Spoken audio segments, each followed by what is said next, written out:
વિદ્યાર્થી મિત્રો, દાંડી કૂચના કારણે દેશભરની અંદર અલગ અલગ આંદોલનો શરૂ થયા.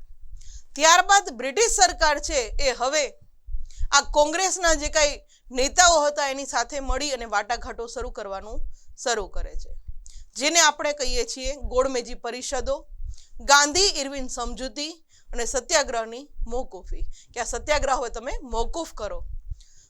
સૌપ્રથમ જોઈએ ગાંધી ઇરવિન સમજૂતી. શું હતી આ ગાંધી ઇરવિન સમજૂતી? તો કે બ્રિટિશ સરકારે ભારતને કેવા પ્રકારનું બંધારણ તથા સુધારા આપવા તે માટે ગોળમેજી, કે જેને રાઉન્ડ ટેબલ કોન્ફરન્સ તરીકે પણ ઓળખવામાં આવે છે, એ પરિષદો બોલાવી કે ચાલો હવે અમે તમને સ્વતંત્રતા આપશું, તો એના માટે તમારે કેવું બંધારણ જોઈએ છે, કેવા સુધારા જોઈએ છે, આ માટે ગોળમેજી પરિષદનું આયોજન કરવામાં આવે છે. નવેમ્બર 1930માં પહેલી પરિષદ લંડનમાં મળે છે. નવેમ્બર 1930 ની અંદર આ ગોળમેજી પરિષદ છે એ પહેલી વાર લંડનની અંદર મળે છે, પણ કોંગ્રેસનો કોઈ પણ વ્યક્તિ ત્યાં હાજર રહેતો નથી, એટલે કોંગ્રેસની ગેરહાજરીને લીધે આ પરિષદ છે એ નિષ્ફળ જાય છે. ત્યારબાદ આ ઇમેજની અંદર જે હમણાં આપણે વાત કરી રહ્યા છીએ ગોળમેજી પરિષદ, એના પિક્ચર્સ જોઈ શકીએ છીએ. કોંગ્રેસને મનાવવા ગાંધીજી અને ઇરવિન વચ્ચે ગાંધી ઇરવિન સમજૂતી માર્ચ 1931માં થઈ, કારણ કે 1930 ની અંદર જે પહેલી ગોળમેજી પરિષદ થઈ એમાં તો કોંગ્રેસના કોઈ પણ નેતા ત્યાં હાજરી નથી આપતા, એટલે ઓટોમેટિકલી આ પરિષદ ફેલ જાય છે, નિષ્ફળ જાય છે. ત્યારબાદ ઇરવિન જે છે બ્રિટિશ સરકારના એક અધિકારી છે, એ ગાંધીજીને મનાવે છે કે ભાઈ કોક તો આવો તમે આ ગોળમેજી પરિષદની અંદર. એટલે કોંગ્રેસને મનાવવા માટે શું કરે છે કે કોંગ્રેસના ઘણા બધી નેતાઓ હતા, સરદાર વલ્લભભાઈ પટેલ છે, ખાન અબ્દુલ ગફાર ખાન છે, મૌલાના અબુલ કલામ આઝાદ છે, સરદાર પટેલ છે, આપણા નહેરુજી છે, ઘણા બધી હતા.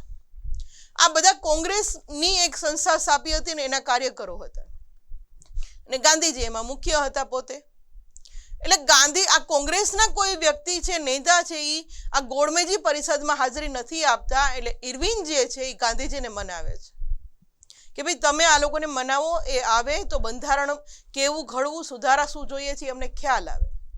એટલે ગાંધીજી અને ઇરવિન વચ્ચે જે કંઈ સમજૂતી થઈ માર્ચ 1931 ની અંદર, એને કહેવામાં આવે છે ગાંધી ઇરવિન સમજૂતી.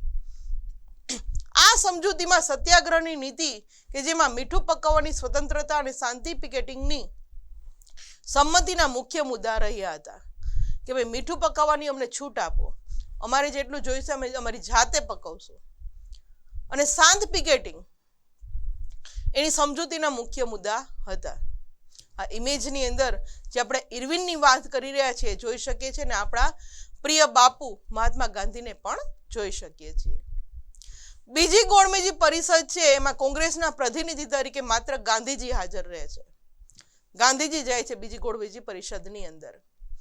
આ પરિષદમાં બ્રિટિશ પક્ષે બંધારણ ઘડતરની ચર્ચા માટે અલગ અલગ કોમ માટે અલગ અલગ મતદાર મંડળની વિભાજનકારી મુદ્દો ઉઠાવતા ગાંધીજી નિરાશ થાય છે કે ના, અમારે અલગ અલગ મતદાર મંડળ ન જોતું, કારણ કે આપણે ત્યાં ઘણી બધી કોમો હતી. એટલે બ્રિટિશ સરકાર એમ કહે છે કે તમારી જેટલી કોમ એટલા મતદાર મંડળ અલગ કરી દઈએ, અમે ભાગ પાડવા ઈચ્છીએ છીએ. આ તો એ જ હતું, ભાગલા કરો ને રાજ કરો, કે જે અંગ્રેજો આવ્યા ત્યારે એને આ જ નીતિ અપનાવી હતી, અને આ જ નીતિથી હજી એ આવા મતદાર મંડળ રચવા માંડે છે. એટલે ગાંધીજી છે એ નિરાશ થાય છે કે હું અહીંયા આવ્યો એ ખોટું કર્યું છે.